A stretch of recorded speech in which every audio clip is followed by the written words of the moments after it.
Throw gang, welcome back to the Running of the Boys. You are tapped in with the core four of the only podcast that matters for this week's Boys Only episode with the good mics. Yeah, I want good. And you're probably you might be watching us. You might be listening as per usual. Well, let's not fucking put the Bart before the horse.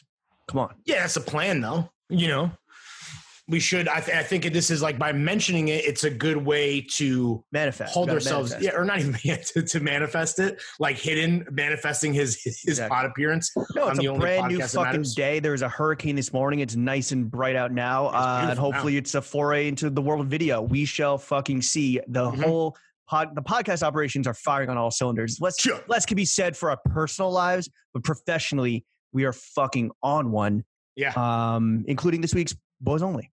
That is correct. I know that there was some confusion not Thursday. That's when it came out. I don't remember when we recorded, but like, you know, Chuck and Chef being like, oh, I didn't know that there was going to be a fit check like we do every single week. We hit you guys up ahead of time to let you know that we were going to be on video. There was confirmed going to be a fit check. So hopefully everybody came prepared. Camera ready, I believe was the language. They are wearing pants. James, would you like to kick us off, sir?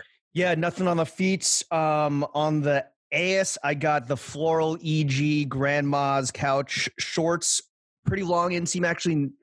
I would say like 7, maybe even 8, down to the 8. The kneesiolies. Yeah. I was talking about this on a certain podcast that shall not be named that I went on earlier today. Lawrence and I, we've been about that 5 or die life for life now, but we only recently started making a foray into like bigger, blousier, bigger flow with our shorts. When we say keeping 5-inch in the rotation, but like experimenting into like the world of like bigger and better as well. Yeah, when we say end the inseam wars, that's sincere, that's serious. Like the devil and God are raging inside of us, and we want everyone out there to know that yes, we are about that 5 or die life.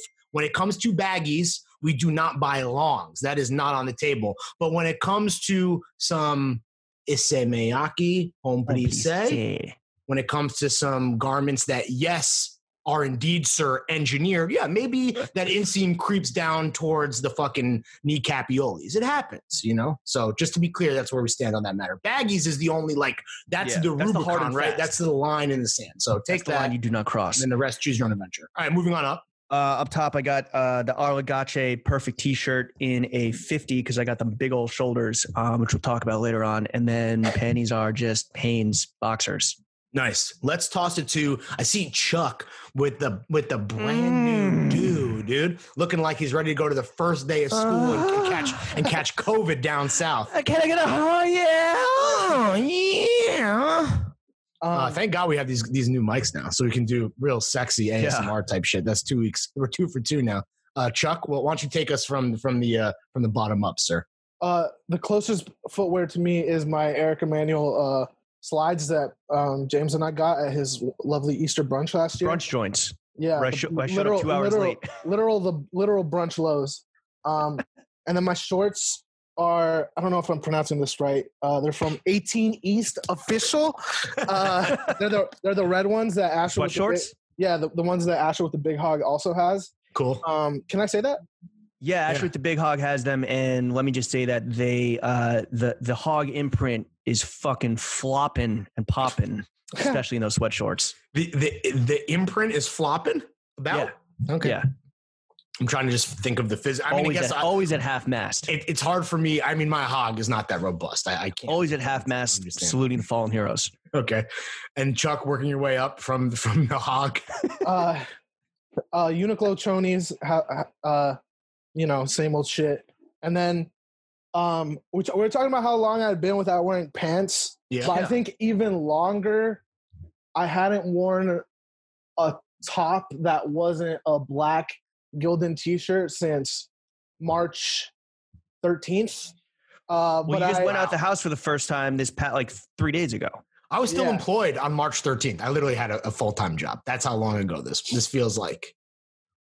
How many Gildan black t-shirts do you own that at any time are in a rotation? At least 15. What was the fit when you ventured out of your hovel for the first time in 5 months? New Balance 990s, Hill City shorts, and a black Gildan tee. What V on the 990s? V4? 4. Okay, nice. Hell yeah. How and on your way to Mildred to get this fucking nice little chopioli. You look fucking great, by the way. Oh, thank you. I wore the same thing. I think literally the same thing, just a different T-shirt. And yeah, Mildred. Like going back, I would just like to say that like Mildred isn't really like a barbershop. It's more like a community, like a wellness center. When you're there, your family that you can get your haircut at. A men's health and wellness center. And it's like an Atlanta strip club. No, not even a people's, because they cut whoever. Sure. Okay. Right. But yeah, like just being back in there again, like, and like Rob, came up to me while I was getting my chop, while Vinny was doing his thing, just cropping this huge like mop that I had on my head, and Rob was just like, "Yo," like came up to me, had some encouraging words, said I should do the IG lives again. Yeah. I came out of there, and I wanted to put on something that wasn't a Gildan Black T-shirt for the first time in months. And now I'm trying to improve my life in areas that are not just my hair. Hell yeah. This is great. You're gonna have a big role to play in this podcast. Well, 2 questions for you. One is, so we're bringing back the vibe check next week. Speaking of manifesting, we're gonna manifest. So you want to say right now, let the patrons, let our best vibe friends check live behind the paywall know that next Wednesday we're all tapping in. It's happening. Confirmed? Yeah. Sick. When Vinny was cutting your hair, did he have to, because you had a fucking mop, did he have to bring out like the garden shears, like the extra heavy duty joints? Yeah, he had to bring in like a fucking generator and shit. It was heavy machinery. Hydraulics. Yeah, dude. You had to fucking get it going, dude. Like a fucking Studebaker. Wait, how else are we going to, can we talk about this now, or do you want to talk about it later, how else you're improving your life? Oh, just like not eating 2 dinners.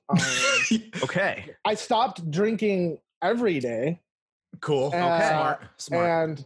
And for the most part, I'm only smoking like after business hours. Smart. Definitely a smart thing to do. That was something. Are you still streaming until like 6 in the morning?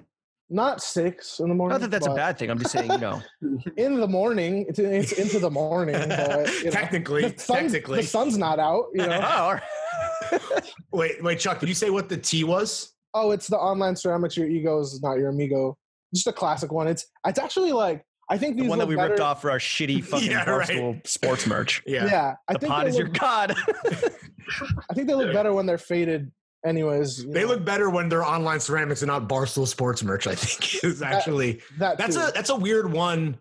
Wait, we ripped off the ego is not your amigo. No. Yeah, we did. It said the pod is not your god, okay. And then like, is there like an LA on the back? It's a big butterfly. Okay. Mariposa.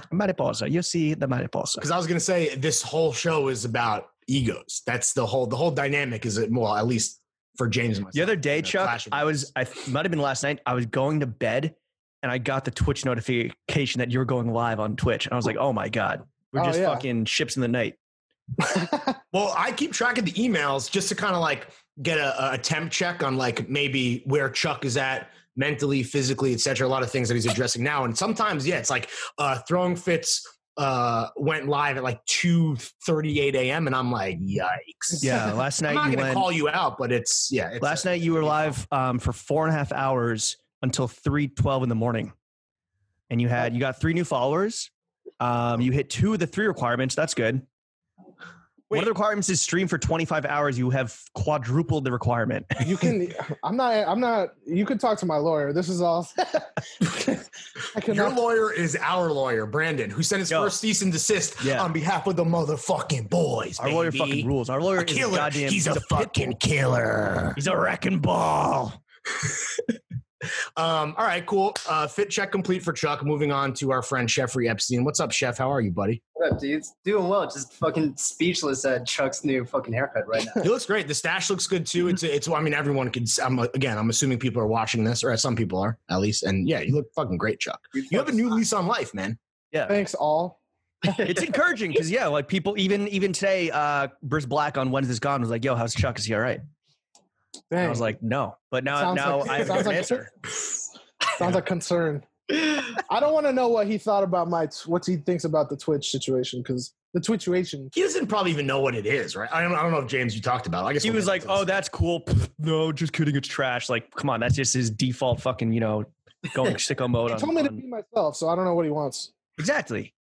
Yeah, it's also like that's only the most prominent new revenue stream that exists in the world for content creators. So that's fine for you guys to like not make money. I'm interested in doing the exact opposite. Yeah. Chef, let's work our way from the bottom up. Yo, yeah. Unless you're a cop. Not a cop. Cool. All right. Bottom up. Good. Nope, nothing on the feet though, because I'm inside.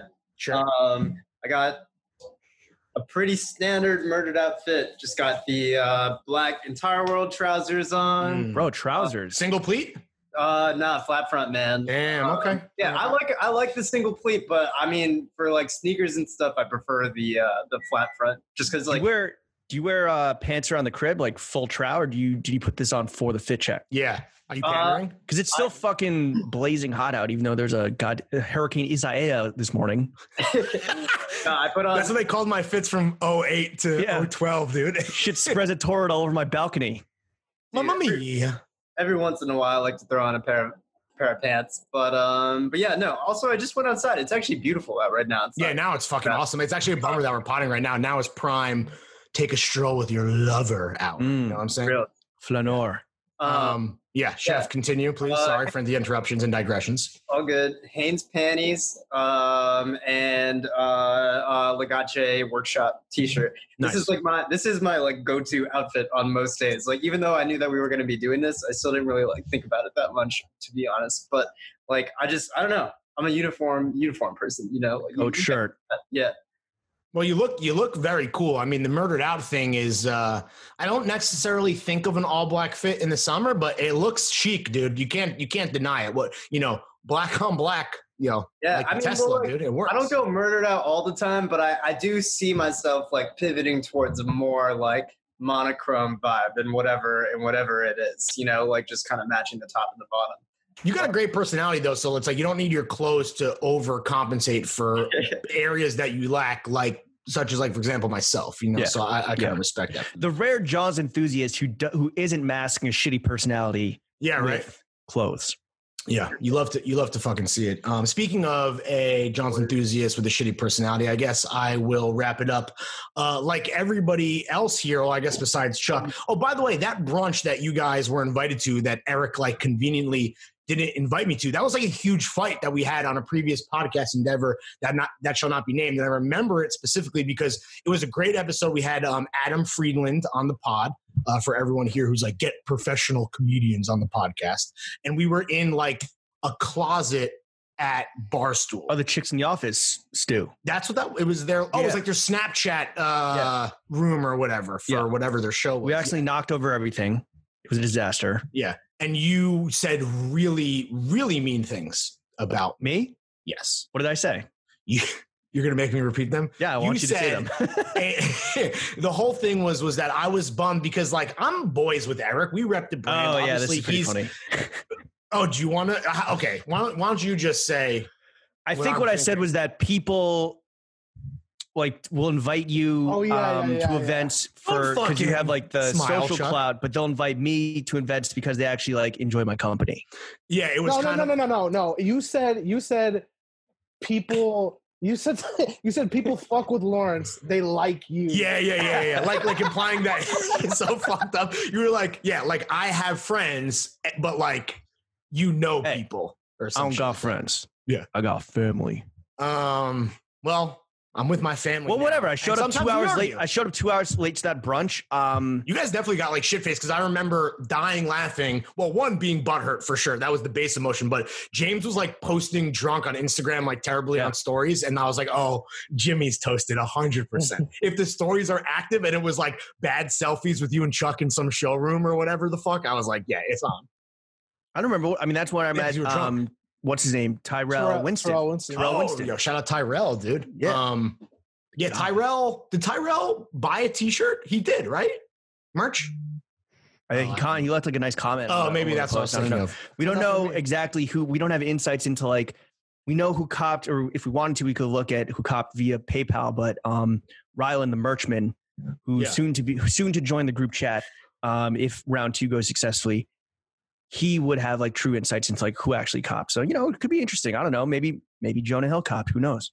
That's funny that you say, like, if someone is on the squad or on the team, and first of all, Rylan is certified beyond a shadow of a doubt. Obviously, I think there are levels to this shit, though. And I was like, yeah, when does he get tossed? Because I don't know if anyone has paid attention to this, but the following of the Throwing Fits Instagram account cool little Easter egg. Yeah, is the core, and like the immediate extended universe and our close personal celebrity friends. And I think Shia might be in there, so he's not a friend. We're just like still stalking him. Or in the process, but getting that follow and then getting thrown into the group chat is definitely a privilege that I cannot wait to bestow tonight, Rylan, as an I think we should do that in lieu of payment. In lieu of payment, I agree. Just, put him on the group chat and throw him a follow for sure. And yes, just clout, right? Like clout pays bills and can move you from Austin, Texas to New York. I mean, that's how I've been paying my rent in this pandemic. Because it's just by retweeting my landlord's really cool Twitter account. Okay, so working my way up. No shoes, no socks, no service, baby. I'm going fucking full on. You know, honestly, fuck it. Feet's in the chat. Fuck it. Oh fuck shit. It. Fuck You're it. welcome, $10 tier. Yeah. I got on in the pod room showing feet. I got on the add some limoncello shorts. I think Asher with the big hog has these too, right, James? As does Dick Sucking Ron. Yeah. They're shortsmen. Yeah. This is great. I need more. Yo, add some. Shout out my. I'm not really a fan of the. Oh, I like that. The horizontal stripe at the very bottom. Yeah, the ribbon. I like that. To me, meh. Honestly, some of the most comfortable shorts I own. I definitely need. Well, they need to do them in like more colors. And I need all thems. And then working my way up. I mean, Habibti, please. I got the fucking 18 East Yusuf joint on. I think we sold one of these in our Grailed curation. Right, I think that moved. I put that in there, and then shout out Johan and shout out Andrew of 316. I think they had heard some of the bandana slander and they took pity on me, so they sent me this 316 bandana. It's a collab with some dude, and I feel bad. His name is on it, but I'm not gonna. I'll show my feet, but I won't show. You can't reveal the hairline. Also, you're wearing so many numbers right now. 18, 3, 16. That's why I almost had an extremely embarrassing and gauche flub. 316 bandana, 18 East tee.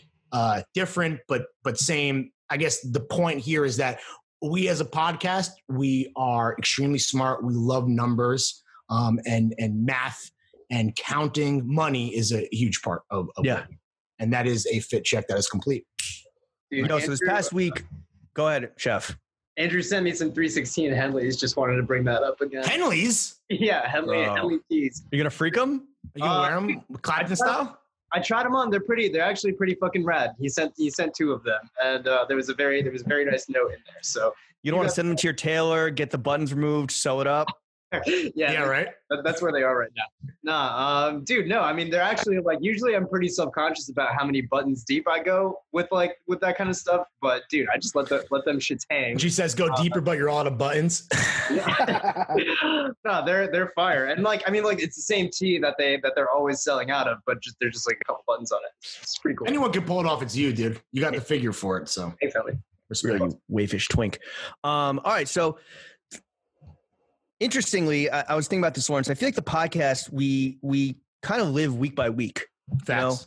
You know? Vin Diesel lives his life 1/4 mile at a time. He don't got friends, he got family. Right. We live our podcast 1 week at a time. And last week was fucking breezy. And this week has already been kind of, it's only Tuesday, but this shit's already been like kind of off the rails. I mean, we were on the phone or doing some form of potting a lot yesterday, for 6 hours. This is the second fucking podcast I've done today. I just woke up from a nap. I had to come down because I had to, get into horny Jimmy mode for an hour and 10 minutes to pull the weight of a certain podcast that I believe is called When's This Gone? Yeah, how was that, by the way? Because I did this. You said you listened to like half. Mine wasn't that. I don't know. I had bad internet. It's whatever. But how did yours go? Just in a nutshell. I think it was good. I mean, I set up. I thought that they took it seriously. So I was like, yo, I'm gonna set up the Yeti. I'm like, look, fellow professional podcasters, I respect the sanctity of the art. I set up the Yeti. I moved my table over to the gentleman's promise to where I would get internet. I got the fucking table up so you could see so it looked like I have a jawline and a chin. And then they're just like, yo, we're gonna FaceTime you. But my fucking phone was on do not disturb mode because I was waiting for them to join the Google Hang. So it took a second to connect. Whatever. And then Chris was on FaceTime. I guess Jason is tapped in via his computer, so there's no visual. So I'm like talking in the same place together. Chris was like in bed, and I was like, bro, you lazy fuck. Isn't it like noon there? You should have been up and playing tennis like 6 hours ago. Right. And it was fine. They like, you told me, you're like, yo, just go in there and fucking rip them a new asshole. Dunk. Like you claimed that you did. And you definitely like threw some very effective shots at them. But I was like, yo, you guys aren't enemies. Like we're not on the same tier necessarily. Like I'm going to throw you a bone here and like be a nice guy and maybe offer up some wisdom on how you can, turn this podcast into like a full-time endeavor if that's what your aspirations are, or like make some serious money the way we are without shilling dick pills and fucking asshole wipes. Yeah. What we did 4 years ago in a nutshell. Exactly. But no, look, those guys are funny. I think I probably made fun of myself enough. And again, I just tried to like be a nice guy and then definitely had like opportunity to fucking, sink their battleship, but definitely pulled back. Nice. Played nice. I think that's something I'm trying to do. I'm not trying to manifest negativity. I'm not trying to be a fucking, Chuck of yesteryear or bow to the haters and losers, of which there are not many. Not anymore. And it was good. I mean, not after we smited you fools. It's wild to be on the receiving end of like interviews after being on the giving end for so fucking long. We've been pitching for so long that you forgot what it was like to catch. Yeah. I used to be verse. Am I no longer versatile? I don't even know. Right. That's a gay term for all you straights out there. Yeah. Well, and the thing that to me was so interesting about you doing that today is because yesterday, talk about playing in the big leagues and versatility. You and I got called up to the majors. Like super last minute to be if you're on video, you see the MLB sign in the corner. That's support for baseball. Yeah. Damn, wow, that really worked out perfectly. We got called up to the majors to do Deezus and Mero's Happy Hour, which I guess is a new spin-off show that they're doing on YouTube. The homie Rob McCrae, YC, the boy, tapped in and tapped us in, and that was, I mean, I don't want to speak for you. I think we got the call on Friday for Monday, right? Yeah. And I spent the subsequent 72 hours like, we're very confident, right? You and I, we know, listen, if we could do anything well, we have the gift of gab and we can do this. But when YC hit us up, I was like, I was shook. You could ask JB. All weekend. I was like lamenting and wondering if you and I were going to be good enough, what that vibe was going to be, because it was really interesting that they were like, don't prepare anything at all. I was also fucking shooketh because those two are, I mean, talk about goats. Like that is truly like the top fucking tier of just like funny ass dudes that just like, the barons of banter. Yeah. And it's fun. I remember when we were, I don't know if we have ever been on the same level as Deezus and Mero. I'm not going to pretend that was ever a thing. But when we were doing Fashion Bros and they were doing Deezus versus Mero, it felt like, and we definitely still looked up to them because they've always been funnier than us. And you and I on the show many times, probably most famously when we spoke with the mutual homie, Donnie Kwok, who had the vision for both. Well, really had the vision with Deezus and Mero that like, he really had it. I don't know if he had it with Fashion Bros per se, because I don't know if anyone was really fucking with us like that. But everyone has always been like, yeah, like you guys are good too. And we're like, no, we are the less funny, more white Deezus and Mero. So like, there's already that. But at a time at Complex, it felt, and you made this point on their show, and I don't know if it'll make it in the final sizzle reel, but the trajectory since that moment has been like, talk about polar opposites, right? Yeah. Well, everything they do is just like a step towards, they're certified Hall of Famers already. So it's just like cementing their legacy. Exactly. Whereas we we'll fucking Plaxico Burra shoot ourselves in the leg and have to retire or like fucking give up the IP or, like negotiate against ourselves or whatever the fuck. Yeah. We've been known to get yopped in the club, and that has normally been self-inflicted for the most part. But they also have the dream setup. I mean, they've worked their way into having the dream setup where they have a whole fucking squadron of like obviously talented people. But we hopped on the Zoom and it was like a dozen motherfuckers, like some with the video on, some with it off. And I mean, Chef, you would have fucking tech support. It was crazy. Chef, you would have like popped a boner because all these dudes were like, I think were like in charge of recording our audio individually. And then they were like, all right, we're kicking you out and bring you back in so we can order you guys right. And then we're going to have graphics. Mero's like, yo, throw the graphic here.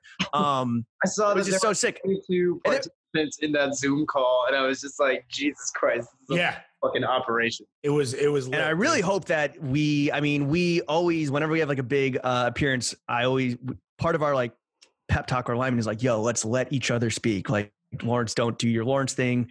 I'll try not to like, I don't know, be an asshole. It's really just me. It's really just Lawrence, pipe down, sweetheart. I was trying to make you feel good. I think we did okay.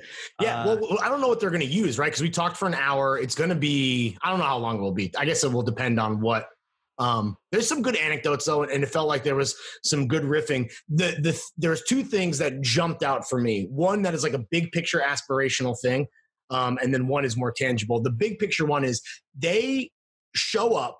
It didn't seem like there was any prep, and they are getting paid a lot more than us to just be themselves and be funny and have a lively conversation and spit fucking bars, and that is the dream. And we kind of do that now. And our interview style is very different. And you do, and all credit to you for all the prep that you do for every run of show, for every guest week in and week out. And even what we're trying to do more with these boys onlys is, you and I having like, a little bit of a prep call to kind of like go through like the big broad strokes. But anyway, watching those dudes function at that level and like get paid and knowing what I believe they get paid to do that was like, damn, talk about the motherfucking dream. Yeah. And then the second thing, much more tangible for us, is the boot reveal. We kind of like were like, fuck it. We're going to show off the TF DMA boot, which I guess doesn't have a name, but that was kind of sick. And they loved it. And they are now on the seating list. Whether they actually were blowing smoke up our ass for being genuine, they're getting fucking free boots now. And that was cool. And I hope everyone I hope it makes it in, and everyone who sees it next week is fucking stoked, dude. Yeah, I don't know about you, but like the way they did it, two things: the way they did it, and the way like When's This Gone did it, where they just kind of like let the guests do the work. I was like, oh, this is interesting. There's not like insightful necessarily. The one hilarious shit, and again, I don't know if this is gonna make it in, so apologies if I spoiled or whatever. Was Jesus was like, yo, you guys gonna vote for Kanye? And we're like, fuck no. And he's like, oh, so you want to kill babies and you want to see Northwestern Playboy? Smart, dude. A little, that's a Kansas City shuffle, dude. That's exactly. a misdirection. That's some gotcha fucking journalism. Muckraking. But no, I mean, again, they're just the fucking goats. And it was honestly like actually. Oh, sick. And Rob said we did a good job. He's like, it's rare that the guests come on and they can kind of like hold their own and like expound upon a subject in a way where Jesus and Mero are like, oh shit, like interesting. Yeah, so, and who knows how many. So credit to us. Yeah. What are their fans called? Do the Bodega Boys have like a Bodega Hive? Right. So I don't know what kind of crossover. That was the other thing too. They're like, oh, the Throwing Fits guys, and they're having us introduce ourselves. Like anybody at all in that, like who's watching, has any fucking idea. But what was cool the biggest brick. That was the biggest brick where they're like, yo, what's your podcast about? And we're like, the one question a podcast host cannot answer. Yeah, I mean that was. We're like, "What's your podcast about, bro?" Yeah, exactly. And they're like, "I don't know." Yeah. So you want to kill babies too? What? Yeah, I think that there was a bunch of sneaker talk, and obviously Jesus is famously a huge sneakerhead, and I think Mero actually is like sneaky stylish. Obviously, he's a skater. We had a lot of interesting kind of like hype beast, hyper consumerism, chunky dunky talk.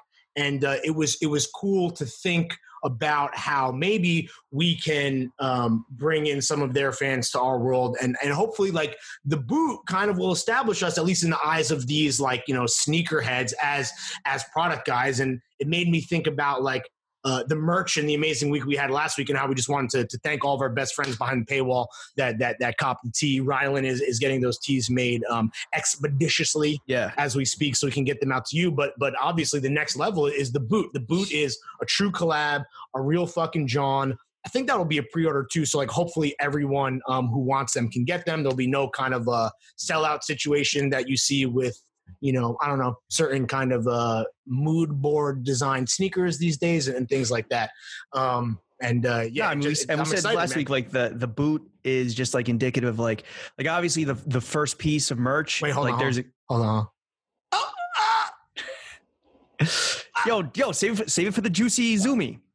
No spoilers. Yeah, we got to remember. Yo, Juicy Zoomy Friday, 9 p.m. EDT. Be there, be fucking square. Yeah. Audience participation mandatory. Some world debuts, maybe. Yeah, maybe. Some exclusives, some Juicy Zoom exclusives. Yeah. No, the merch was great. Thank you, everyone that copped up. Obviously, we know that, it being the first piece, I'm sure there was like some enthusiasm just because of that. But with the boot, with round 2 of the merch, hopefully we just continue to go even more hammer, blammer. Yeah. The fucking revenue streams are just like, the streams are becoming a goddamn. They're uncorked. Yeah. They're uncorked right now. We just launched our shit with Grilled. Yeah. And hopefully I have the current count right here. So we each picked 50. Yeah. In hindsight being 2020, I do think that I would pull a Lawrence and pander by throwing in a bunch of like cheaper vintage stuff. Right now the current count is, and I'm confident that I'm going to make some ground here, but it's 10 to 5 Lawrence. Ooh. It was double you up, bitch. Closer earlier in the day. Yeah, it always is. It always is in the first quarter, loser. Well, bro, it's just the first half. Fourth quarter is where we finish. All right, yeah. Finish strong, bro. I hope so. I mean, anyone selling anything here is good for all of us. So. But no, I think again, it's been, as we talked about on the Jonah, or re-intro to the Jonah ad read, it's 3 years of shilling fucking dick pills and butthole cleansers. It's not the ad read. Sure, it's fun to make fun of that shit, but it's just kind of pointless to shill shit that you don't give a fuck about. Now, although I do kind of wish I tried out the Roman dick swipes, once or twice in my horny days. No, it's cool. They would come in real handy tomorrow, I'm sure, which we'll get into. Yeah, no, but the grilled shit actually is something that it made so much sense that it was so obvious that it took so fucking long for it to happen. Also, you being a former employee there, the fact that we had to negotiate this deal while you were still employed there, that was terrible. Are you arguing against yourself on both ends of the fucking bargaining table? That was the worst thing and obviously we couldn't go back and change that because I don't know if the deal happens right if I'm not repping, fucking both sides. But I'm the guy that we've said famously is I'm the worst negotiator. Bro, I never shut the fuck up. So you go finito there's nary a conference room you haven't gone finito in. Dude, I'm a gorilla in the fucking Zoom, dude. You already know what the fucking vibes are. And that was truly immovable object, unstoppable force. Both of them are Larry and both of them are negotiating against each other. And the fact that it finally happened, because that's the thing, right? I don't know, people wouldn't know this, but this was negotiated so long ago, very much early days of TF launching. And then, my employment status and the status of the podcast and everything that was happening with Barstool leading up to that. And then COVID and the fact that this is finally happening. And it is a partnership that, that's the thing, right? That I feel we really are trying. Everyone loved the ad reads back in the day on the previous podcast, Endeavor That Shall Not Be Named, because they were irreverent and we didn't give a fuck. And yes, it did feel very much like we were burning the house down from the inside gleefully, and that's great. But and we got burned. Yes, we did. I believe strikes 1 through 69 all came because of ad reads, and we did ultimately we were remorseful to some degree. But yeah, I mean, you do that because you're clearly overcompensating because you're shilling bullshit. And the best part of doing this now is we don't have to do that. Now, with that said, we're also trying to make money. So finding that balance is a whole fucking separate podcast that we could have. But this shit and the season shit, it's it makes so much fucking sense. And you said this also earlier. It's such a fucking, it's such a service that we should be doing anyway. So think of all the sites or just people that do grilled roundups or, hidden gems roundups. This is something we should be doing. And hopefully, this kind of already automatically answers questions that people hit us up all the time. It's yo, what brands you fucking with? Brands, pieces, how to get deals, whatever. What's some outerwear? What's a hoodie, whatever. And it's here's 100 Johns that are come from the fucking hearts and minds and dicks. We're not even done. We're not even done. I was going through the grill thing and because it looks great on desktop, looks great on mobile. And I was holy shit. These are actually very excessively priced Johns, a lot of them, not the $60,000 Rolex Chrome Hearts, which not the deep sea. Although if someone cops that, just know that we do not get commissioned. So like, you're not helping out the boys. Maybe we could like, make an amendment or some shit. Like, yo, if someone makes a 5-figure cop, like we need 20% or some shit. Yeah. Or we could set a Patreon goal where if we make 60 G's in a month, we will buy that and we will, share it. There's like a Arlagace, like shawl collar zip where I have like the same pattern with like a button down that I fucking love for like $100. There's like a rebuilt by Needles, like military jacket for like $180 that I have something similar already, but would cop if I didn't. To clarify some shit, these are not our pieces. These are listings that other people are selling that James and I have artisanally curated, and it's our favorite brands, it's our favorite pieces. And I think that there were people out there that, at least in the past, maybe when the economy and TF were a little bit hotter, people were like, yo, I want to pay you to do this kind of shit on Patreon, to do a newsletter, to do link roundups. And guess what? Now we're getting paid to do it, and we're offering it to everyone. And I really feel like, in all sincerity, that is like a win-win for the only podcast that matters and the fucking Thrill Gang, which, as far as I'm concerned, those are the only boxes I'm trying to check with everything we do. So hopefully you guys check that out. And obviously we're like trying to upsell it with the ad reads, but we actually think it's fucking sick. And James and I are super stoked to share all those fire Johns, with our fellow Johns enthusiasts every week. So yeah, fucking peep that fucking shit, boy, and cop. Yeah, professionally speaking, housekeeping wise, I think shit is popping. I think obviously because of like events and circumstances happening outside of the pod. Yeah, we kind of like hobbled through maybe the past few months, just making sure that the core shit was, the train's running on time. And obviously like we still have to fucking do that. Like we don't know who the guest is next, or we don't know who we're recording with next week. That's always a fucking pain in the ass. But no, I think that the secondary and tertiary and the ancillary projects and shit, like the Juicy Zoomy, like I'm so fucking stoked that's going to be for that to happen again, because it's just like recommitting ourselves to this podcast. And I think I want to lead a for real at some point in the near future, because the movie that is so been esoteric. Your dream ever since you were a wee lad to lead one for real that was not about surf ninjas. My cinematic tastes are just so esoteric and so fucking out there. And yes, I'm talking about surf ninjas. But no, I mean, Chef, I saw you like you're stoked for that film. For the return of for real. Oh, dude, yeah, no, I'm fucking hyped. I actually watched it already, and I'm stoked. Hell yeah. I have to refamiliarize myself. We shouldn't give too much away. I think that, but just like I'm just ready to do this shit again, and part of that is because of like, I may have it sound like we didn't give up, because everyone was saying about us for the past like 4 months. That I think that we like, it was like, we hit a rhythm, and then COVID and, Black Lives Matter moment happened, and we're like, yo, we need to like fucking hit pause on everything. And now it's like kind of restarting the engines, and the fucking locomotive is so goddamn big that to get it to leave the station takes a lot. Chuck needs to get a fucking haircut, and he did.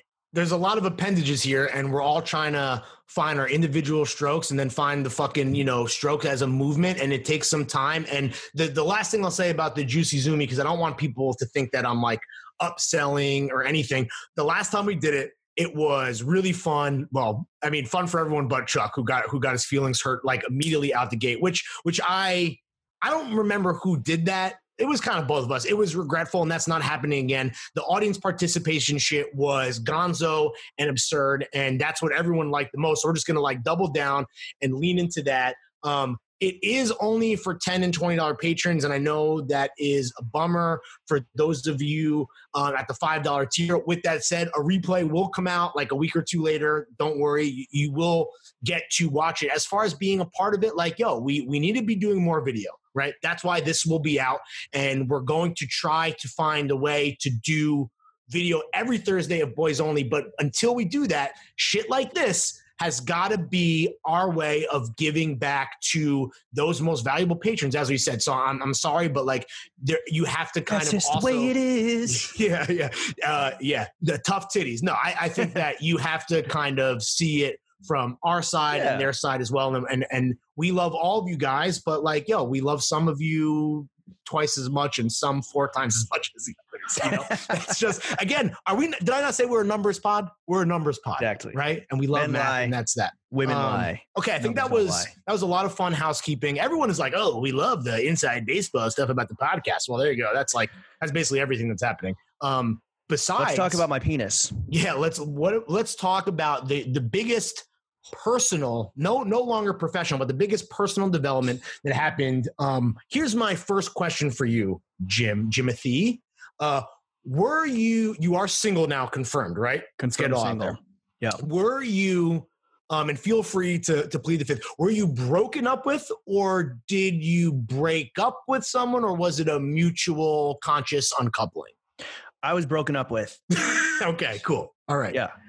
There's no, like, I prefer, and this is generally speaking, Please tell me. I prefer very simple breakups, because I have gone through very drawn out, complicated ones that ultimately, end up at the same place. So I think in my opinion, it's like, if someone decides to cross that threshold, like there's no coming back from it.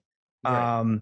And I've been on, both sides. Like I've gotten broken up with, I've done the breaking up. And when doing the breaking up, I've experienced like all the stereotypical, like, tears, like anger, grief, depression, bargaining, all that, the 5 stages, acceptance, etc. Eventually acceptance. And have always just been like, oh my, like, this is horrible. Like, this is so hard. This is so hard to begin with. Like the other person kind of, turning it into a whole thing or making a whole thing out of it. I'm just like, I never want to be that person. So in the last few times that I've gotten broken up with, I've kept it very simple. And I'm just like, all right, like that's your decision. That's maybe not what I want, but like, I can't necessarily change your mind. Like, I acknowledge this and we're going to keep. Yeah. I'm like, this again, not just, I'm talking generalities. I'm not giving any specifics on the last relationship, but it's just like, okay, like my philosophy and mentality is like, all right, like, that's it. Because I have been. Go ahead. A loaded ass question. When you do that, when you're like I understand, I get it, and we're moving on. Is part of you doing that because you think that the other person is expecting a bigger emotional outpouring, and this is your way of even getting in like one last little dub, one little scrumptious dub? I don't think it's like adversarial, but I think it's just kind of my way of like dealing with like trauma. Is just kind of like. The Irish 9/11 was cool. Whatever. I'll see you on 9/12. No, it's over it. Just taking whatever and just like bottling up and like putting it, pushing it down into like a small black box and then shitting it out like 5 days later, in like an orgy of fucking, hedonism and booze and drugs. But no, it's like, it's not psychological warfare. It's just kind of like, you're an adult. I'm just like, and I can't speak to whatever future relationships I have that are going to fucking end in personal holocaust, but it's just like, maybe later I'll fucking break down and like cry and beg and whatever. But, in my more adult relationships, cause I had like I was kind of, when I was like 19 or 20, I got broken up with by an older woman because she graduated college. And I was the person that was like, no, like, like we can make this work. Long distance isn't bad. You were the pathetic, sad loser. I was heartbroken. I was like absolutely heartbroken. You see the butterfly on my pants? It was more like, yo, you see my New York thing T-shirt? You see my Stussy? Did you see this shirt is 7 shirts though? Did you see the no fear? Did you see the cool and one slogan? The big. What the fuck were you wearing in 2006? It's workshop. Well, actually, speaking of Chuck piping up here, Chuck, I'm assuming that you have never broken up with anyone in your life and never been broken up with, because you and Lily have been together forever. Nope, couldn't be me. That's good. Wait, really? Yo, sorry to hear that, but I'm built different. I got unlimited love in the chamber. No, but I'm different. Sorry, Jimmy, but I'm different. Damn. All right. Yeah, I don't know. It just happened that way. Wait, Chef, what about you? When's the last time? And I just want to survey the room here so we can open it up a bit before we go back to the ballad, the Ballad of Horny Jimmy, as this ep is going to be called apparently. Chef, when's the last time you either got broken up with or broke up with someone where there was an emotional, like a big emotional reaction? How recently? The last time I got broken up with that broke my heart was like maybe it was 2018, the beginning of 2018. Right around the time I started working with you guys, actually. Wait, is you being like, fuck it, I'm gonna go to Kinfolk and audition to be an unpaid producer because you got your heart broken? Yo, can I fuck you guys up? Sure. Please go off. That was like the morning. That was like the morning after the last time we hooked up. Damn. Really? Yeah, no, I've been seeing her like on and off for like 3 years. Were you wearing the same fit? So she was fucking with the U-neck St. James stripy and the leather jacket? It was a cardigan. I wish I was able to wear a leather jacket, but no one who works on the show would be allowed to wear a leather jacket. So that was the last time. Maybe Jelani could. Jay could definitely pull out the leather like a biker jacket. Jelani Hendricks could for sure. I broke up with a girl when I was in college though, after another like 3.5 year relationship, and that one like did not faze me, but definitely like I think was like upsetting. But yeah, I don't know. It's weird to like have both perspectives, I guess. What about you, Lawrence? Jen has been trying to break up with me for 10 years at this point. I've just been ducking and dodging and fucking. Jenna, blink twice if you need help. So here's my question now. So James, let's talk about, enough dwelling on the past. I just want to say, just because I wasn't fucking, spilling tears and shit doesn't mean that like it was a fucking bummer and like shit sucked. How did you feel? It was a bummer. Shit sucked. Because this is the first serious relationship you have had since I have known you. It's the longest relationship I've had since you know me, but going back to like the breakup I had when I was like 19, 20, I think that really fucked me up. Like that was the one time I've ever gone to therapy. Really? Directly because of the breakup. It put me in such a fucking funk because it happened like at the beginning of summer. I think it happened on my birthday. That's how you know the pussy good. She is now a gay woman. Happened on July 4th. It happened on 4th of July? On your birthday? Maybe like July 3rd, but I remember like taking the train home from DC and there's like explosions in the sky, like literally fireworks. And just like, oh fuck. I took the antidepressants. Postal Service just blares in the background. The district sleeps alone tonight. Damn. I went on antidepressants for a little bit, but I did not like them and stopped taking them like shortly after. But so I think that really fucked me up. And this is like, male toxicity, but it made me put like a wall up where it was really hard for me to like open up and enter like long-term relationships. Or you like went beast mode. This is you literally our future. Like you got your heart broken, then you became a monster. Yeah. Until, so this most recent relationship was the longest one for a minute. And it was the first time in a while where I kind of like put myself out there, I would say. And yeah, so it didn't work out and that's fine. So it just kind of like sucked it sucked. Like it was just like a general malaise, but there's no like tears or like, breakdowns or anything.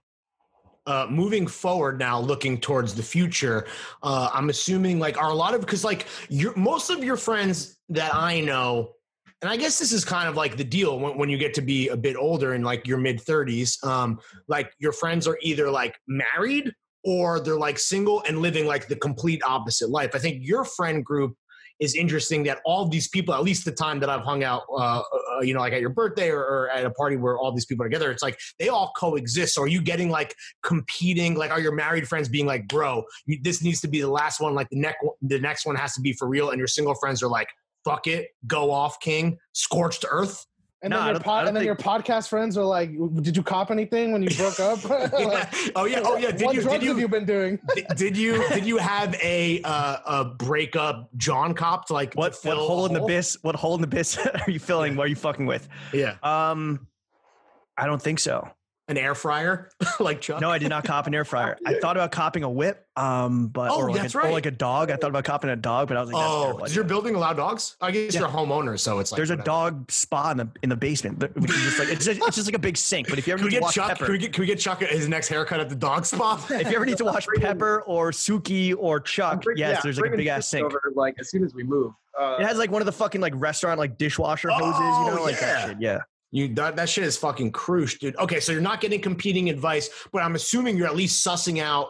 So you were dating. So you have only experienced Quar as a booed up civilian, and now the flip is so my single homies. I guess like I don't know if this is what you asked. My single homies are like, yo, and I think there's some legitimacy to this. They're like, this is the like quarantine singledom in New York only, and only right now on this kind of like, you know, tail end of this phase. Hopefully there is no, I don't know what. Hopefully there's no spike or flare up or whatever. But you know, they're like, yo, this is the fucking like horniest, sexiest, just sloppiest New York has ever been. Two women, the wet and wild west. Two women our age have told me that this is like they're experiencing sexual revolutions. Really? Yeah.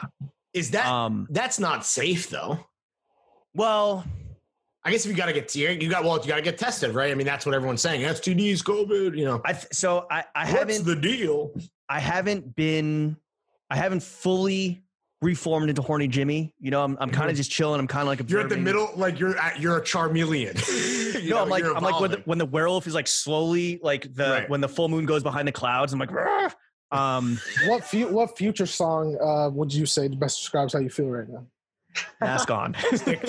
Stick talk. Odin crazy. Freak hoes. Yeah. Real sisters. Okay, so you're transitioning. I'm transitioning. The safest thing, allegedly, and there's like been a few articles about this, you know, from like Vice, obviously Horny, New York Times. The number one authority in all things Vice. Well, they're the number one authority, I feel like, on like unprotected sex. On fucking hipsters, without a condom, exactly. I guess, yeah, sure. So I guess the safest thing is that if you are going to date someone and start hooking up with someone, it's like you have to kind of rush into monogamy, right? Even if you're like just casually fuck buddies, like you have to kind of mutually agree that like you're going to be monogamous fuck buddies or, you know, flings, but like you're not going to kind of date around, which like normally would be okay and normal if you're like seeing, you know, dating around, seeing people on like varying levels of like seriousness. That's just like what dating is in 2020. And you have to be, you kind of have to treat it like an STD, but you also like have that conversation early. Like, oh, yo, I tested negative or I had the antibodies. Whatever, you got to get it right out there. But you also got to be like, oh, yo, I went to like a friend's birthday party in the park outside with like 20 people. And, you know, I like, there was definitely not social distancing. Like I was like hugging people and shit.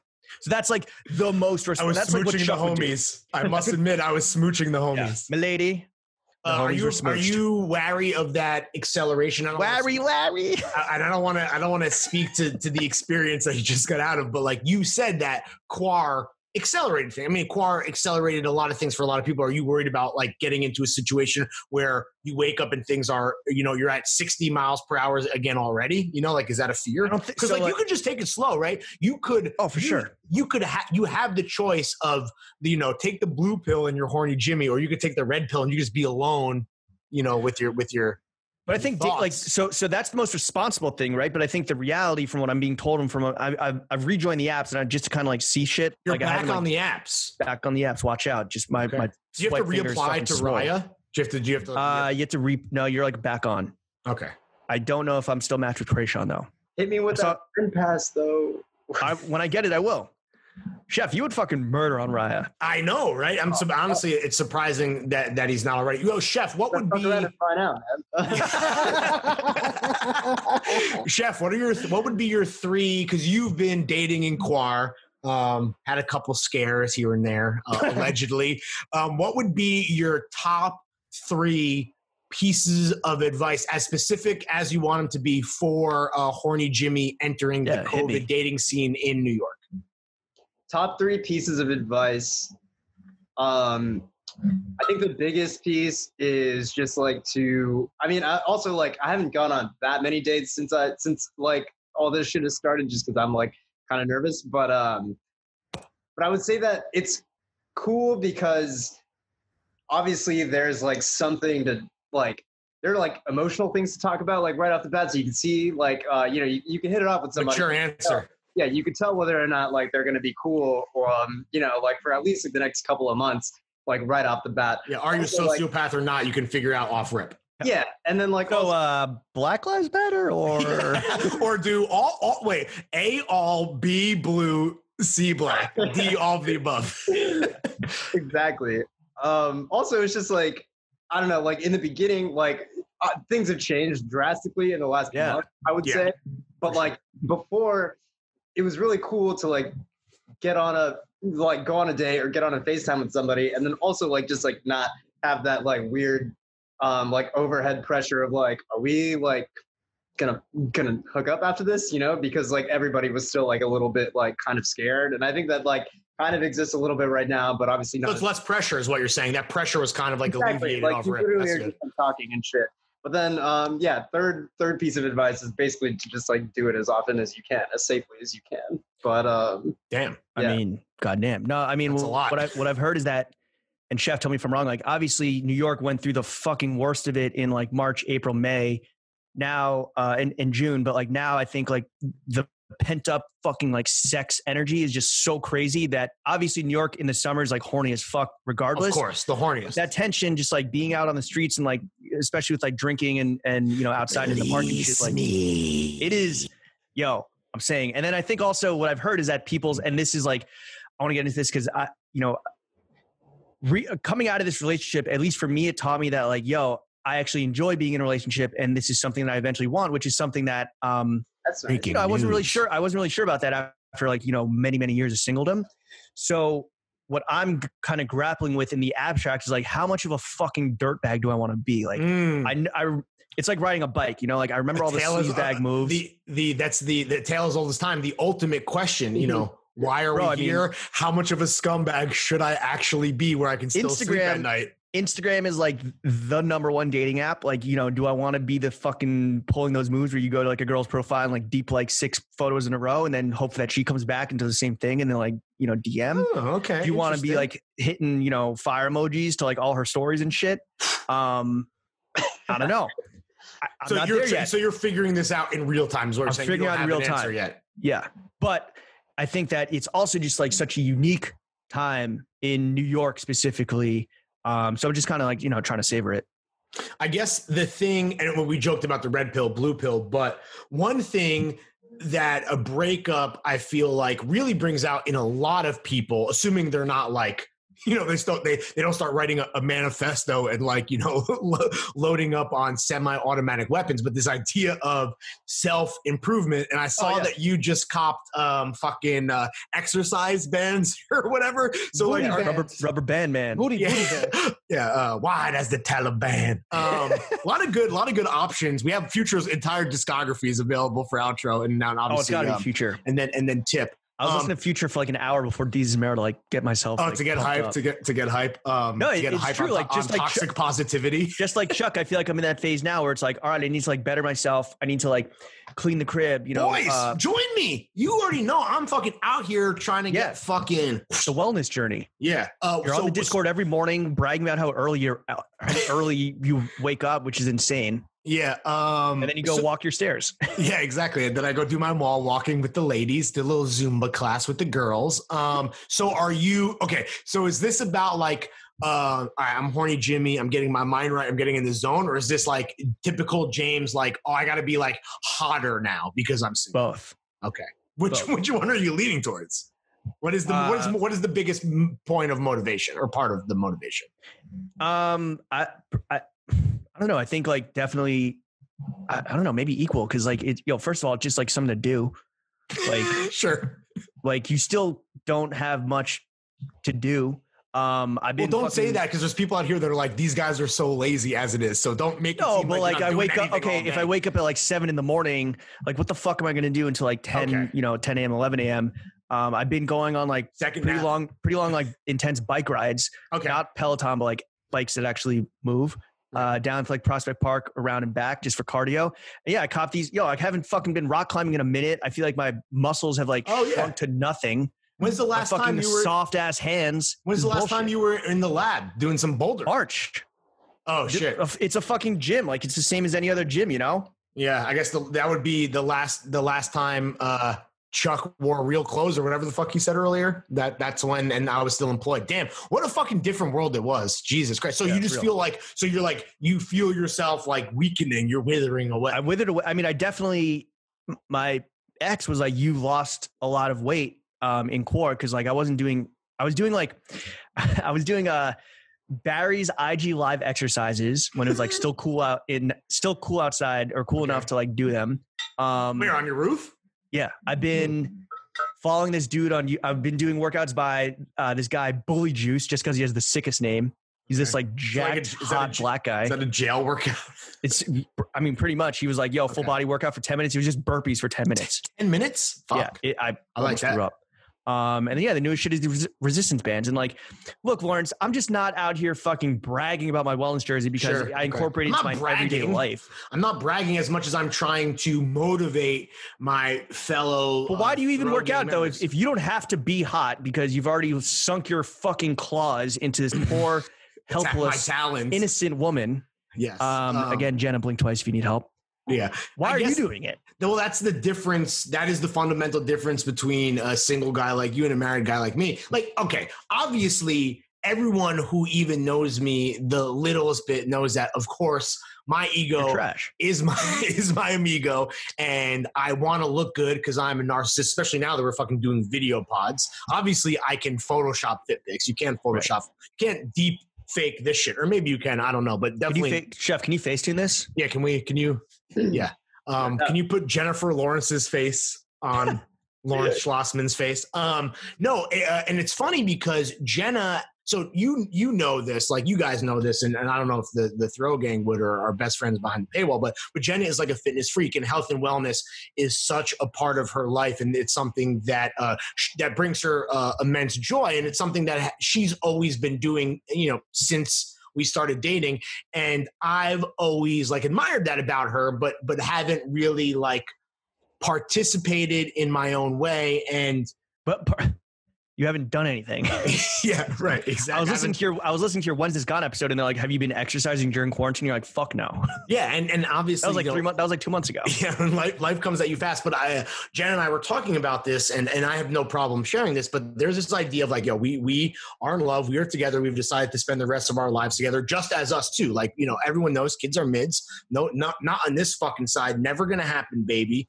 Too selfish. Need all the breadioli for me and my missus. But there is this idea of like, you want to be alive, not die. You want to not die, or you don't want to be a fucking like you want to get like a burden and get like super fucking sick because of like your trash lifestyle. Exactly. And I think that that's something that I will admit I kind of like in my, that's again being a narcissist. That's a double-edged sword. I didn't think about the other people in my life, my family, her, etc. And I think that not that I've like turned a corner, because I definitely have a lot of self-improvement.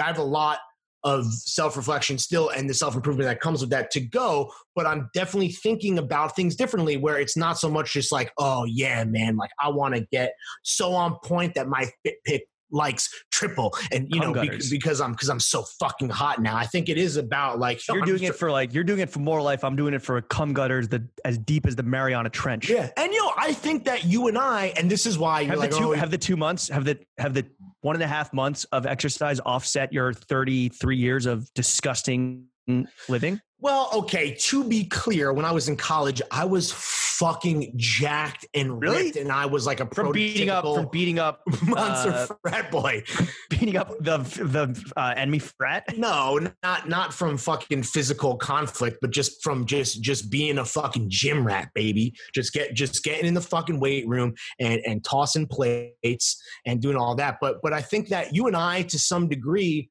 are, and you mock me and you say, oh, you get up and you're bragging, but I'm trying to motivate, man. And I think that you and I, yourself or others, and whether or not we acknowledge it or want to accept it, it's like, I think we're role models to some degree. And I think that like we're avatars for a different type of guy. Like you are the single man about town, ready to mingle. And I am the kind of locked down, extremely smart, hilarious, super well-dressed, fucking fit monster leader of this podcast, right? And they occupy different lanes. And I think that you have a duty to like show that you can be single and not toxic, and lean into self-improvement. And I think that you should take on that mantle and not take it lightly. I was always like, so I always thought like fitness or like tossing plates, weightlifting was kind of corny, just because when I was in high school on the football team where I led the league in touchdowns and yards per reception, and yards per return. That was the blind and deaf football league of New York, correct? You got, is that public school athletic league? Okay.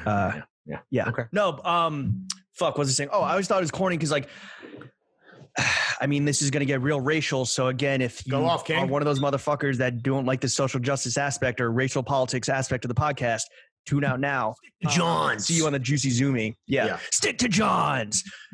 I went to a school with majority East Asian American students.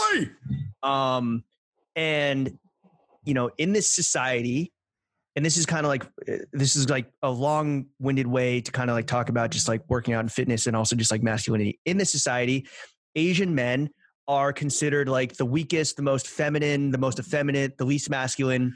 Statistically, they're like the demographic that gets married the least. Asian American men. Because people like Lawrence steal our women. No, I'm just kidding. And in my mind, but Jews are the main offender. In my mind, and this is all anecdotal, but I see a lot of Asian guys kind of overcompensate for external pressures of or external like stereotypes and stereotypes. They overcompensate by fucking powerlifting and getting huge and becoming these like fucking action hero looking motherfuckers that are, you know, maybe fit within a certain definition of masculinity that I think is corny no matter what race you are. Reject that. You reject that premise. And I reject it both objectively for what it is, but also as a reaction to like external pressures. I'm just, you know, and whatever. I have my own faults. Obviously we all do, but to me, it's like, yo, like define your own shit, define your own fucking identity. Don't necessarily react to like define the zeitgeist. Do not let the zeitgeist define you. You heard it here first. Bars. Remember that to your point, put that in your cap. You know, being a part of the online fashion community, whether it was like forums and then Tumblr and then the blogs and then with Grailed and then this, there definitely is a guy who is an Asian American male who is like brolic as fuck and into powerlifting that is like a techwear Rick guy. Like I kind of know, and I don't want to, first of all, I'm in no position to cast judgment on anyone, but I feel like I know immediately, I close my eyes, I know the kind of guy that you're talking about. And that's fine if that's what you want to do. But and this is true of like all races, right? All nationalities, right? But for me, it's just like coming from high school and where I first like got introduced to fucking like lifting. Also, one time I was bench pressing and my spotter was like, yeah, I got you. And he fucking missed the rack and the bar hit me on the chest.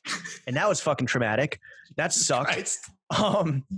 Yeah, luckily I was fucking weak and like was only, you know, putting up like the bar and like a five pound plate on each side. Sure. I mean, I was like a freshman. Anyway, what position did you play again? Wide receiver. Okay. Safety and kick and punt returner. Okay, interesting. You have hands? I was wily. I got bro. My hands are Triple fucking threat. sick. Oh, word. Yeah. One of the coaches. This is embarrassing. One of the coaches was like, this like fucking OG black dude was like, yo, I'm gonna name you Silk. You're smooth. I'm like, all right. Cool. Very cool. And then I quit after sophomore year to like smoke weed and have sex with my girlfriend in the bathroom. Oh, in your face. Hell yeah. They tried to bring me up to varsity. I got fucking destroyed because they're like, fuck this fucking sophomore. And then I was just like, I don't want to do this anymore. This fucking sucks. I'm trying to get fucking paid and laid. Trying to get my dick wet.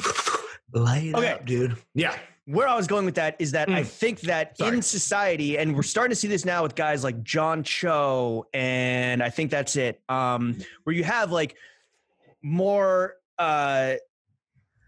like Asian hot Asian British guy from Crazy Rich Asians too. Aren't like that just guy's fucking sexy, like, dude. Yeah, who aren't just the fucking, you know, turbo definition of masculinity where it's like fucking HGH and tossing plates.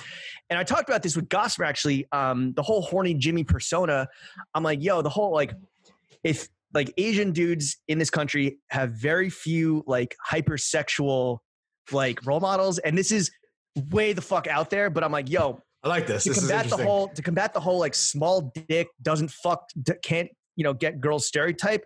I'm happy if there's like any Asian listeners out there that are just like, yo, horny Jimmy fucks. Like, you know, it's possible for Asian dude to like get some fucking. Thank you for your service of just fucking every single woman you possibly can to be a positive role model Asian listeners. I used to say, I was like, yo, if it would be kind of cool if there was like a hot Asian like serial killer that like murdered a bunch of white people, and that would like put violence, that would like showcase that like the placid model minority is bullshit, and that like Asian men are capable of like passion and violence and like doing fucking damage, crimes of passion. Yeah, exactly. So I'm kind of doing that with my penis, or at least I. Thank God this is behind the paywall and after the 10-minute preview. Yeah. So you're advocating FBI. For this is a parody account. You're advocating for Asian American murders, an Asian American serial murderer of women. I don't know. I think it'd be sick. Like Sham, I don't want to drag you into this. But like, did you experience any of this kind of like negativity as like a brown man? And I don't know, like, I feel like there's some like overcompensation. I see like a bunch of like brown and Indian dudes that are trying to kind of be like turbo white guys. Yeah, no, I think it's the exact same thing. I mean, I also went to a high school that was predominantly East Asian. Like I would say like maybe like 75% East Asian, another like 20% Asian, and then like 5% everything else. So like, but like, yeah, man. Everything else. A lot of my Indian friends growing up were all super obsessed with working out. I think for like that exact same reason. I don't want to like generalize or anything. Right. But yeah, man. I mean, like, I think it's definitely true. I feel like I am always fighting some like stereotypes and shit about who I am and like whatever. But also like at the end of the day, I don't know. I'm just like comfortable with myself, so it's just like, well, that's the ideal. Instead of you want to be comfortable with yourself instead of reacting and fucking going full turbo in the other direction and becoming a fucking like turbo swole ass angry roid head, right? Yeah. I mean, I also to be clear, I do want to get more buff, and that is a work in progress. But yeah, you weigh like 115, soaking wet, sopping at most. We have three of the skinniest Groms, I think, in the history of Groms. Even Dunk too. Even Dunk is a little fucking Twinkie Grom, dude. So Rob, Jay, Chef, and Dunk are all just gorgeous little men. I'm just trying to be like maybe like 150. You know, I want a skater's body. That's it. Oh, I like that, dude. A skater's physique. Why do you skate lean then? And mean? Yeah. Dude, I used to in like middle and high school. Good exercise. It's honestly, it's the cool. Skating objectively is the coolest way to exercise. That's without a fact. I wish climbing was cooler. Climbing, I think. Excuse me. I wish climbing was cooler. Climbing is one of those things where it's like the people, the fans are what ruin it. It's like Rick and Morty, right? or like Bernie Bros. Like the thing itself. You have to be an intellectual to understand bouldering. Exactly. The thing itself is like objectively cool and fun, but then it's these fucking like lame brain, like hippy dippy, but like too friendly. I'm like, yo, patchouli smelling ass. I'm just like, yo, I don't need a friend. I don't need any more friends. Right. Just not stay social. over there. It's not social to you. They are like overly social. Like, hey, what's up, brother? You want some beta? You want some fucking granola bar? Like, how can I? Let's do this. Let's solve this problem together, bro. Just like, no, like, back up. I think I do it. I like doing it because I do it alone. So anyway, no, that's why fucking climbing tirade. Like a Ronin. Just climbing the earth alone. I think that from listening to both of you and to kind of like the conversation leading up to it, I think I'm going to try to synthesize the throwing fits thesis here, which is kind of yeah, right. Which is to knowing thyself is a personal journey, and there is going to be noise, right? And society and stereotypes and media and all this bullshit is going to try to influence you to be a certain way, but you have the power to be the person that you want to be. And if that is a buff ass brolic motherfucker that could beat the shit out of everybody, or that is somebody somewhere in between that and a wayfish twink, like, do what makes you happy, but you should be doing it for the right reasons, and that doesn't happen overnight, and that is a journey, and that is the process of self-actualization, baby. And that's why we're here to fucking do it with you, man. To all my swole Asian brothers, if that's what makes you happy, Like keep doing that. Yeah. But like Lauren said, do it for the right reasons, and please don't fucking beat my, skinny ass. Yeah. When you see James and McGolrick fucking, I'm working my way up to the 50 pound band. When you see James drinking fucking beers out the Yeti, bro, just fucking be nice. Talk to me nice or don't talk to me at all. Also, listen, don't be friends with the dude in the climbing gym. You can be friends with us, and I think that right there is. What are you gonna do after what are you gonna do after you level up from mall walking? Are you gonna start joining Jen? Yeah, well, I need to. Oh, that's like the one. What if you became like a wellness or like fit influencer? I mean, I would love to. Join Fit Talk. I would love to even remotely be in the kind of shape where that wouldn't be complete farce. It's funny you say that. Jenna taught me, or she did a condensed version of one of her favorite classes, because she's like, yo, you've been doing the stairs, working up a sweat, getting your cardio on, going low carb, drinking less, doing all the other kind of like self improvement shit. She's like, let me teach you this class. Like I'll do my version of what I typically do like a couple times a week.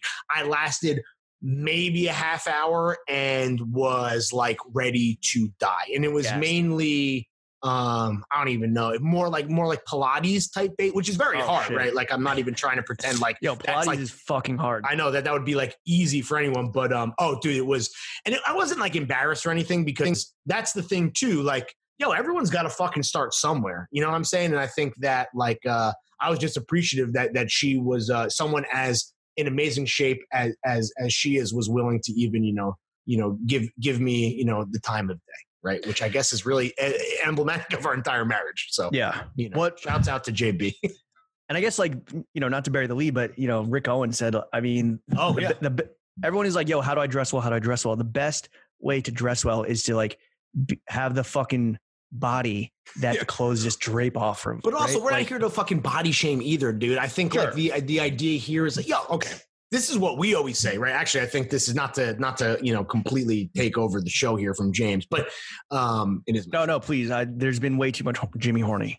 Yo, it's about self-confidence, right? And if you need to make a physical change to gain a level of self-confidence so that you get dressed and you feel the way that you want to, or clothes can help be a part of making you feel the way you want to feel, don't wait. Fucking start tomorrow. And we're not, this isn't like some fucking fit tea, fucking waist trainer ass fucking, we're not going to give you fucking tips about the new fucking workout or like what supplements to fucking, to take in the morning with your fucking shake. Like that's not what we're going to do. But I think that we can preach positivity and community, and we can elicit some positive change from that. That was honestly, I thought the coolest thing that Jonas said. He was like, yo, I've struggled with like my weight. I kind of yo back and forth. And he's like, it's just about learning who I am, what my body is, and loving that, and just kind of like, living life as that person, and not trying to dress like Robert Pattinson because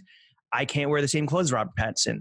Like it's a different body type. And that's just fucking facts, Jack. Like self. Exactly. Boom.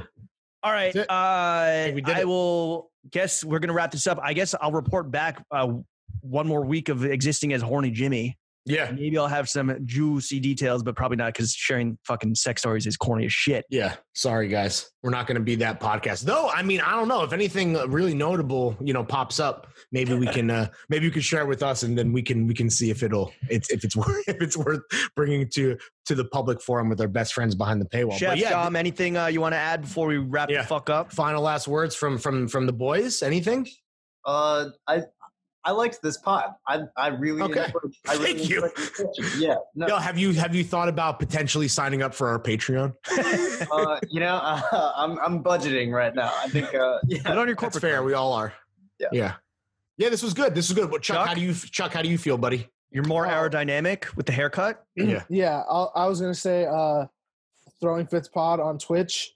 And one thing I wanted to say is that like I had screenshots I forgot to send to you guys, but like the feedback for pods on Twitch is much different than it like all glowing reviews. And I think that this week was another step in the right direction. Hell yeah. Twitch is always, I really like how positive the Twitch is. And, kudos to Chuck and his homies for just Nation, dude, creating the fucking Pal world. And I haven't been in there in a minute, 'cause like, I'm just fucking too gassed by the time, At 10, 2:30 11 a.m. o'clock. By the time you're done furiously masturbating, Bro, you're I need to, someone hit me up. They're like, yo, I just started the pod's entire discography and I started porn diet. I need to fucking cut back on the porn. Maybe that's what we'll talk about next time. Oh, damn, dude. Yeah, that's what an call OG. me fucking, call me, Lil Huddy, call me Lil Hubby. Talk about an OG fucking, slapper blasic, dude, porn diet. Wow. I mean, don't listen to that because someone else I think gets paid when you get those streams. So we got to we'll cut a new porn diet. I'm going to, from today until next week, I'll try to fucking ease back on the Pornhub throttle. Yeah. Cause my fucking, this forearm is huge right here. Oh my God. The video people can see. I was going to do a whole thing, but people can see. By God. It's like the fucking, you're looking like goddamn fucking Quagmire, bro. Yeah. All right, Chef. I'm gonna need you to hit that motherfucking outro music. Huge. Super.